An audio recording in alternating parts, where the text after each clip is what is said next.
doomsday scenario in fact, but may well be true. Well, in fact, that may bring the two Asian giants dangerously close to the war itself. A warning has been sent out at the highest level in the government on a likely sino-Indian skirmish. Well, in fact, as things stand, last week in a secret note sent to the government, India's external intelligence agency, the Research and Analysis Wing, said that there is a possibility of a skirmish or an incident triggered by China on the line of actual control. Well, this to divert attention from its own domestic troubles. The assessment shared with the Prime Minister and the top national security officials, the top brass of the armed forces as well, is now being discussed at the highest echelons in the government and has raised some concern. Well, the note accessed by headlines today points to an increased Chinese activity along the line of actual control. Well, the assessment is that perceived threat to domestic stability due to internal political developments might tempt China to attempt mischief. Now, it suits China's agenda to divert domestic attention to an external threat, and while South China Sea in fact might see the involvement of the US as well. A skirmish with India along the disputed territory is what is reportedly understood to be a safe bet.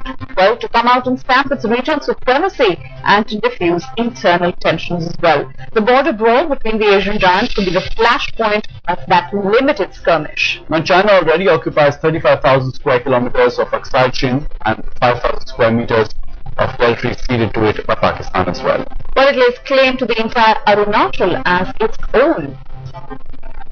Now, surrounded with sullied strategic environment, Delhi can either continue to live in fear as it has in the past or fight back. But the big question should we say, is if India is ready to actually counter the Chinese game plan. And can it also afford to dismiss China's expansionist agenda as mere exaggeration? In fact, not long ago, a high-profile leak letter had in fact come out and raised a similar kind of alarm. Now, the government found it is more in fact important to find how General V.K. Singh's letter to the Prime Minister became public, but the then serving army chief had China threat on the top of his mind. Well, in the letter written on the 12th of March, General V.K. Singh wrote, and it's on your television screens, we're taking you through the details of that letter that was made public. China coming out and unabashedly going ahead with developing infrastructure on the Tibetan Autonomous Region. The Indian Army's presence is far from satisfactory is something that he had written in that letter.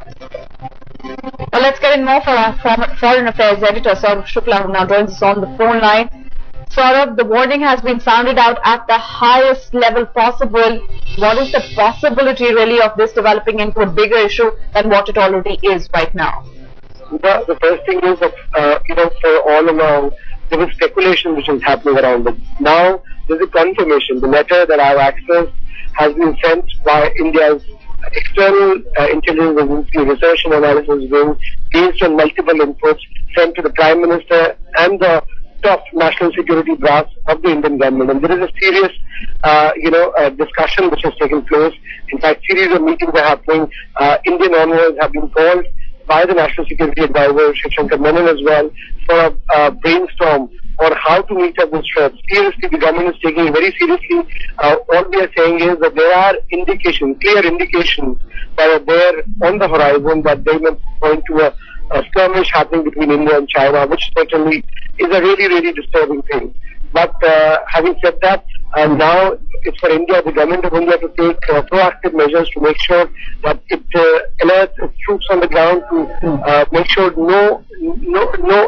does not escalate into any kind of a conflict. Because if you remember in 1962 as well, it was a small incident that triggered off the war. So you don't want to risk a war with a key neighbor. That's the reason why the Indian government has to take proactive measures. You don't have to escalate the situation, but you have to maintain your guard. Especially with a neighbor who, at least from these reports, seems to be quite keen on actually any kind of aggravation to try and stamp its authority on the region and on the international stage as well.